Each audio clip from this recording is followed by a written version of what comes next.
진나라 때에 진나라 말기에 나섰던 그 농민봉기구나. 네, 이렇게 기억하고 가면 되는 거야. 알았지? 자, 그렇게 되면서 진나라 자체가 아예 어떻게 하게 된다? 그렇지. 멸망하게 되었다. 네까지 정리를 하고 가면 됩니다. 근데 여기서 잠깐만 선생님이 하나 정리하고 갈 건데요. 그렇다면 진시황제는 왜 만리장성을 쌓았을까요? 자, 그거는 왜 그러냐면, 자, 중국 북쪽으로 가면은 여러 개의 북방 유목민족들이 있었어요. 그런데 이 북방 유목민족들은 굉장히 일종의 꼴룡아들이다 이렇게 생각하면 돼. 그러니까 아주 똘추 같은 놈들이에요. 그러니까 대가리도 안 돌아고 상태가 굉장히 안 좋은 애들인데 그 북방 유목민족 중에서 누가 있었냐면 바로 흉노라는 애들이 있었어요. 그래서 흉노는 어떻게 생겼냐면 이렇게 생겼습니다. 이렇게 생긴 흉노들이 진나라 주변에 살고 있었는데 자꾸 흉노들이 진나라를 계속해서 침입을 해. 자, 그러다 보니까 이제 진시황제가 안 되겠다 해가지고 쌓아놓은 것이 바로 뭐냐면 만리장성을 이렇게 쌓았다는 얘기야. 무슨 말인지 알겠지? 자, 그래서 저희들이 자 진나라 하면은 여기까지 기억을 하고 가면 되겠습니다. 자, 그래서 진나라가 망하고 나서 자 누가 들어서게 되느냐? 한나라가 들어서게 된다. 그런데 이 한나라를 세운 고조가 있어. 그러니까 고조라는 건 뭐냐면 한나라를 처음으로 세웠던 사람이다 이런 뜻인데 한나라를 처음으로 세웠던 사람의 이름이 바로 뭐냐면 조금 야해. 자, 이름이 뭐냐면 유방찌지야. 자, 그래서 유방이 나왔습니다. 자, 유방이 뭘 세웠다고? 네, 한나라를 세웠다. 네, 요까지 정리하고 가도록 할게요. 그런데 유방이 이제 가만히 보니까 이 유방의 업적은 한 가지밖에 없어. 그러니까 요거가 중요하니까 요거 하나 정리하고 가면 되는데 유방이 이제 가만히 보니까 군현제가 좋은 것만은 아니야. 그치? 왜? 황제가 너무 힘들어. 그치? 그런데 앞에 있는 봉건제가 또 좋은 것만은 아니야. 그리고 또 다시 얘기해 본다면 군현제도 엄청난 장점이 있고 봉건제도 엄청난 장점이 있어. 아하, 그렇다면 이 군현제와 봉건제를 섞은 뭔가 울트라 캡슐 뭘 만들어 봐야 되겠다 해가지고 한나라 고조가 만든 것이 바로 뭐냐면 궁국제를 만든다. 알았냐? 자, 뭘 만들었다고? 궁국제. 뭘 만들었다고? 궁국제. 이 궁국제라는 것은 바로 무엇이냐면 군현제의 장점과 그 다음에 봉건제의 장점을 섞어버렸다. 이렇게 보면 돼. 그러면 어떻게 섞었는데요? 라고 얘기한다면 자, 이렇게 땅이 있잖아. 그러면 수도가 있어요. 바로 중앙이죠. 자, 그래서 수도 중앙은 자, 누가 다스리냐면 왕이 직접 다스리는 거야. 즉 다시 얘기한다면 군현제의 방식으로 다스리는 거야. 그런데 지방 같은 경우에는 나눠가지고 자, 지방은 누가 다스리냐면 네, 이거는 제후들한테 나눠줘가지고 다스리는 거야. 이런 통치 방식을 우린 뭐라 그래? 봉건제라고 하지. 자, 그래서 시험 문제 궁국제가 뭐냐라고 물어볼 수 있어요. 그러면 우리 친구들은 뭐라고 얘기해야 되냐면 자, 수도는 군현제로 다스리고 그 다음에 지방은 뭐로 다스린다? 봉건제로 다스린다. 알았지? 근데 너희들이 볼 때 자, 이 제도는 좋은 제도야? 나쁜 제도야? 네, 이거 봉건제하고 거의 똑같은 제도죠? 네, 이것도 겁나 씨빠빨루라 겁나 좋지 않은 그런 제도다. 자, 그렇기 때문에 이 궁국제는 사라지게 됩니다. 자, 누구 때 사라지게 되냐면요. 바로 한나라 무제라는 사람이 나타나게 된다. 자, 여러분들 한나라 무제 황제는요. 자, 시험 문제 1타면서 자, 이 사람이 대한 거는 그냥 쫘르르 서술형으로 나올 수 있어. 자, 왜 서술형으로 나올 수 있냐면 이 사람이 뭐니까 전성기이기 때문에 그래. 그러면 선생님이 전성기라는 건 다른 게 전성기가 아니라 자, 뭐를 확장해야지 전성기야. 그치? 영토를 엄청나게 확장해야지 전성기야. 자, 얘가 어느 정도까지 영토를 갖다가 확장을 하고 있었냐면 자, 그때 당시에 고조선도 얘가 공격을 했었고 그 고조선이 너희들 이제 공부해서 알겠지만 그 한나라의 침입을 받잖아요. 누가 쳐들어왔냐면 네, 이 새끼 쳐들어온 거야. 알았어? 그래서 고조선도 공격을 했었고 그리고 제일 공격을 했었던 게 바로 뭐냐면 자, 흉노를 갖다가 격퇴했었던 사건. 네, 요거 기억하고 가야 됩니다. 근데 흉노를 격퇴하면서 자, 어떤 일이 벌어지게 되느냐? 장건이라는 인물이 나타나는데 자, 여러분들 이게 지금 우리 친구들한테 무슨 말인지 모를 것 같으니까 네, 지금부터 선생님이 잠깐 설명을 좀 해주고 가도록 하겠습니다. 자, 진나라가 망했어. 자, 그런 다음에 거기에 어떤 나라가 들어서게 되냐면 한나라가 이렇게 들어서게 된 거야. 그제? 자, 그런데 이렇게 만리장성이 쌓여져 있다. 자, 그 다음에 여기엔 누가 살고 있냐면 네, 흉노가 살고 있는데 자, 이놈의 새끼들이 만리장성을 쌓았음에도 불구하고 계속해서 이 흉노들이 쳐들어오는 거예요. 한나라에. 그래서 이제 그때 당시에는 이제 한나라 이제 무제가 있었기 때문에 이 무제 입장에서 봤을 때 이 흉노놈들이 겁나 이제 성가시고 짜증난단 말이야. 그래가지고 사실은 이 무제 혼자만의 힘으로 얘네를 격퇴할 수 있지만 뭔가 다른 나라의 힘을 빌려가지고 걔네 보고 이렇게 격퇴하게끔 하고 싶었어요. 왜냐면 자기 귀찮으니까.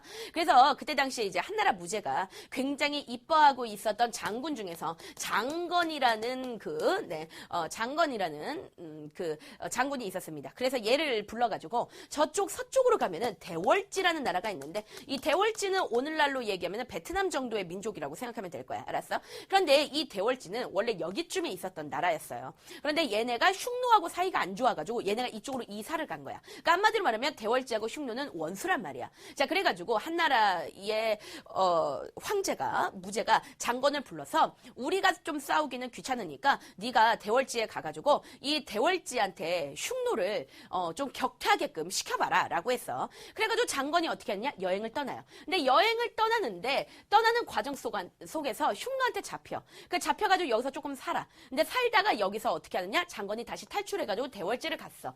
자, 그래서 결국 대월지에 도착했는데 대월지에 가서 장건이 막 이제 얘기를 했어. 너네가 흉노를 좀 격퇴하면 어때? 라고 얘기했는데 대월지에서 뭐라고 얘기하냐면 싫어 라고 얘기하는 거야. 그래서 장건이 어떻게 했느냐? 네, 다시 돌아와. 근데 돌아오는 과정 속에서 흉노족한테 한번 또 잡혀. 그래서 여기서 뭐 부인도 생기고 애도 나. 근데 얘가 또 탈출해가지고 이렇게 돌아와. 근데 이렇게 왔다 갔다 하는데 몇 년 걸렸냐면 네, 30년 걸렸어요. 그러니까 여러분들이 생각할 때는 잠깐 4시간의 기적에서 들으니까 잠깐이네? 이렇게 생각할지 모르지만 실적으로 장건은 대월지까지 왔다 갔다 한 30년 걸렸다는 거야. 그래서 30년 정도가 걸려버렸기 때문에 실적으로 한 무제는 자기가 장건을 보냈지만 장건이 죽었다고 생각했어. 그래서 얘가 군대를 데리고서는 흉노를 내쫓아서 흉노가 겁나 유럽까지 도망을 간 거야. 무슨 말인지 알겠지? 그런데 왜 선생님이 굳이 이 이야기를 지금 해주고 가냐면 장건이 왔다 갔다 했던 길이 여기가 어디냐면 사막이야. 그럼 너희들 사막에는 길이 있니 없니? 없잖아. 그런데 장건이 어쨌든 왔다 갔다 하면서 사막에서 왔다 갔다 할 수 있는 통로, 어떤 길을 갖다가 만들게 되었단 말이야. 이 길을 바탕으로 해가지고 중국에 있는 비단이 저쪽 서양 세계로 넘어가게 되는 거예요. 그래서 이걸 갖다가 우리가 뭐라고 얘기하냐면 바로 비단길이다라고 그렇게 얘기하는 거야.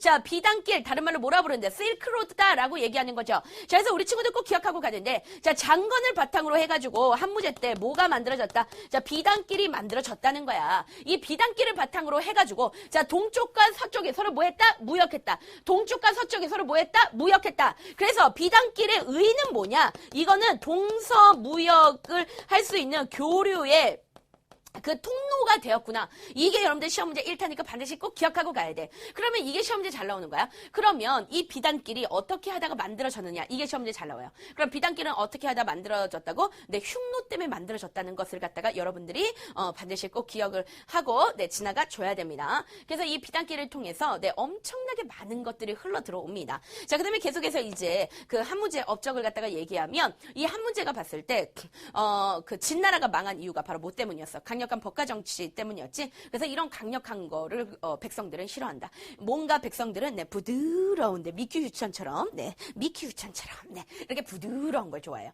그래서 뭔가 부드러운 사상 없을까? 그래서 생각해낸 것이 바로 뭐냐면 유학이 되는 거야.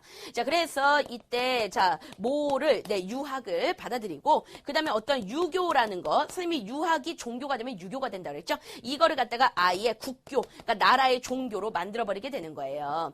자, 그리고 자, 이 한무제가 가만히 보니까 이 군국제가 별로 좋지 않아. 그치? 선생님이 아까도 얘기했지만 봉건제랑 다를 바가 없어. 그렇기 때문에 이것도 왕권이 약화돼. 자, 그래서 한무제는 뭐를 실시했냐면 네, 현제를 다시 실시하게 되는 거야. 자, 뭘 실시했다고? 네, 군현제를 다시 실시하게 되었다. 자, 그 다음에 한무제 같은 경우에는 나라를 부강하게 만들고 싶었어요. 돈을 많이 벌고 싶었어요. 그래서 그 당시에 자, 소금과 그 다음에 철에 대해서만 뭐를 하고 있었냐면 네, 전매 제도를 펼치고 있었다.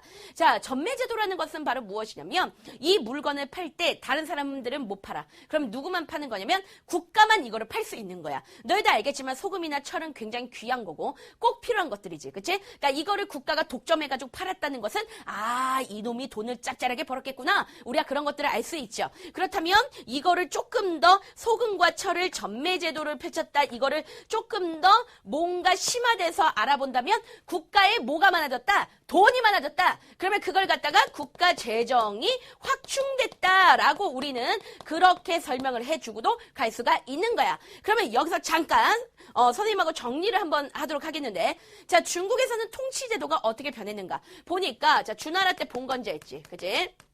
이거 시험 문제 1타야. 자, 그다음에 진나라 때 이게 뭐로 변했어? 9년제로 바뀌었지. 자, 그러다가 한나라, 유방 때, 유방 찌지, 고조 때. 자, 이게 뭐가 됐어? 네, 군 국제가 됐다가, 다시 한나라 무제 때, 이게 뭐가 됐다? 네, 군 현제가 됐다. 네, 요거까지 내용을 좀 정리하고 가야 되겠습니다. 자, 그러면 지금부터, 네, 이 한나라의 문화에 대해서 선생님하고 한번 알아보고 가도록 할게요. 자, 일단 이 한나라에서는 방금도 선생님이 얘기했지만, 자, 유학이 엄청나게 발전했어. 이 유교 자체가 국교가 됐다 그랬지. 그래서 유학이 발달하다 보니까 그 유학 발달을 바탕으로 해가지고 자 책이 나오게 된단 말이야. 자 그러면 그때 발달했던 학문이 바로 뭐냐면 네 훈고학이 발전하게 된 거야. 그런데 이 훈고학하면 시험 문제 뭐라고 잘 나왔냐면 이렇게 나온다. 자 유교 경전의 자 뭐라고 얘기를 나오냐면 해석과 정리라고 그렇게 나오는 거야. 그래서 너희들 있잖아. 이 해석이라는 말이 나오면 훈고학이야. 자 이게 무슨 말인지 얘기해 줄게. 훈고학이 바로 뭐냐면 훈자가 그 훈장 선생할 때 훈자야. 그러니까 한마디로 말하면 뭐냐면 가르친다는 거야. 자 이게 무슨 말인지 선생님이 설명을 해주자. 자 너희들 유교가 지금 처음으로 연구가 되는 거야. 그치? 왜 그러냐면 진시황제 때 그 유교 관련 책들을 다 불태워버렸지. 그치? 그러니까 그러다 보니까 이제 한나라가 돼가지고 이제 처음으로 이 유교라는 것을 이제 시작하게 되는데 유교가 뭔지 알아? 몰라. 그쵸? 모르는 거야. 그러니까 이게 무슨 뜻인지 거기다 다 일일이 해석을 달았다는 거야. 유교 경전에다가 일일이 해석을 달았다는 거야. 그게 바로 뭐냐면 훈고학이야. 무슨 말인지 알겠니? 그래서 훈고학은 바로 뭐냐면 유교 경전의 뭐다? 해석과 정리다. 그래서 해석이란 말이 들어가면 이건 무조건 뭐다? 훈고학이다. 이거 반드시 꼭 기억하고 가야 돼. 자, 그 다음에 아까 비단길이 만들어졌다고 했죠. 그 비단길을 바탕으로 해서 저쪽 서쪽에 있는 인도에서 겁나 똥머리한 누가 왔냐면 네, 석가모니가 왔어요. 석가모니. 그 말은 바로 뭘까요? 네, 불교가 전래돼요. 그래서 이때 처음으로 불교가 전래됐다. 근데 시험에 나옵니다. 자, 불교가 어떻게 전래됐느냐? 자, 정답은 비단길 타고 왔다.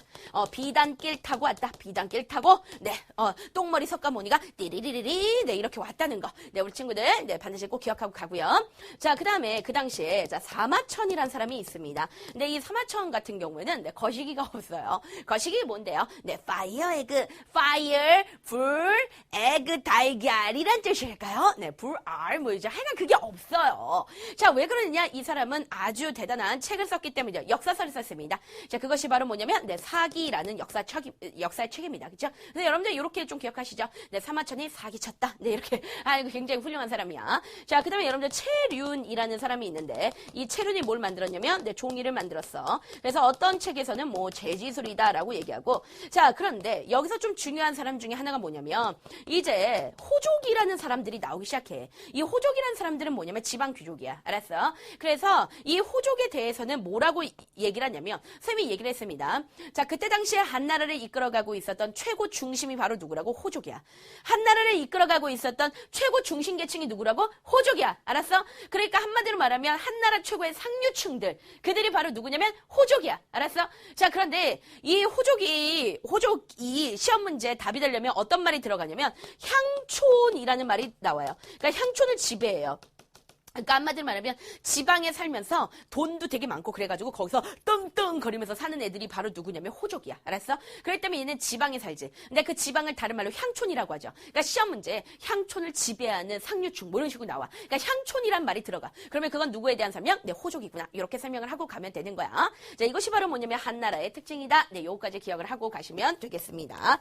자, 여러분들 선생님이 방금요. 한나라 무제까지 설명을 좀 해주고 갔는데요. 여러분들 한나라 무제는 전성 기죠. 그러니까 한나라 무제는 힘이 센 사람이죠. 근데 이 사람이 죽고 나서 왕망이라는 겁나 이제 씨바바룰라 네 씨발라 먹는 수박이 나오는데 자 얘가 어떻게 했느냐? 한나라를 잠깐 무너뜨리고 얘가 네 신나라라고 네 신나라 네 신나라 네 신나라 네 그죠 신나라를 갖다가 세웠습니다. 자 그렇지만 이 신나라도 별로 이거 다 지금 선생님이 해주는 내용은 중요한 내용 아니야. 근데 이제 책에는 있기 때문에 선생님이 살짝쿵 얘기해 주는 거야. 근데 이 신나라를 누가 없앴냐면 바로 광무제라는 사람이 없애고 이 광무제가 나라를 세우는데 그 나라가 바로 뭐냐면 한나라를 이어받았다 해서 후한이라고 그렇게 얘기해. 알았지? 자 어쨌든 후한까지 또 신나라까지 묶어서 우리는 그냥 통틀어 그냥 한나라 이렇게 얘기를 해. 알았지? 그러니까 뭐 신나라나 후한이나 후한이나 이런 건 중요하지 않아. 그런데 결국 이 후한이 누구한테 멸망이 되냐면 이 한나라 말기가 되면 한나라도 엄청나게 흔들려. 그러니까 한나라가 살기 힘들어져요. 그러면 살기 힘들면 누가 가장 힘들까? 네, 농민들이 살기 힘들겠지? 그래서 농민들이 여기저기서 먹을 게 없으니까 농민들이 여러분들 먹을 게 없으면 이 농민들이 뭐로 변할까요? 네, 뭔가로 이렇게 진화합니다. 포켓몬스터가 진화하는 것처럼 농민들이 진화하는데 뭘로 진화하느냐?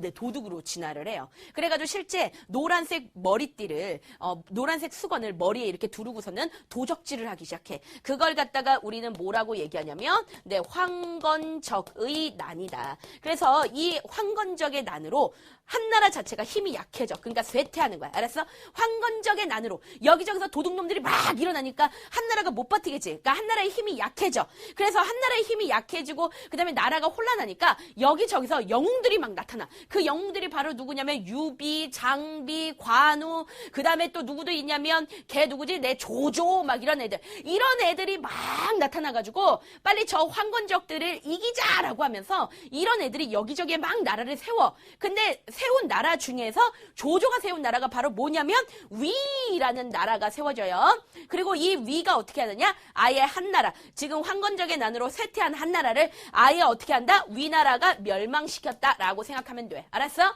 그러니까 한나라는 누구한테 멸망당했다고? 위한테 멸망당했다. 한나라는 누구한테 멸망당했다고? 위한테 멸망당했다. 알았지? 그래서 아마 다음 시험 범위에서는 여러분들은 위초고, 그러니까 다시 얘기하면 여러분들이 많이 읽은 책, 바로 삼국지죠? 뭐 또 여러분들이 연락 그 게임한 삼국지. 그 삼국지 시대가 이제 나와. 알았지? 자, 그래서, 자, 선생님이 이렇게 한번 쫙 정리를 해드리고 갔습니다. 자, 정리를 쫙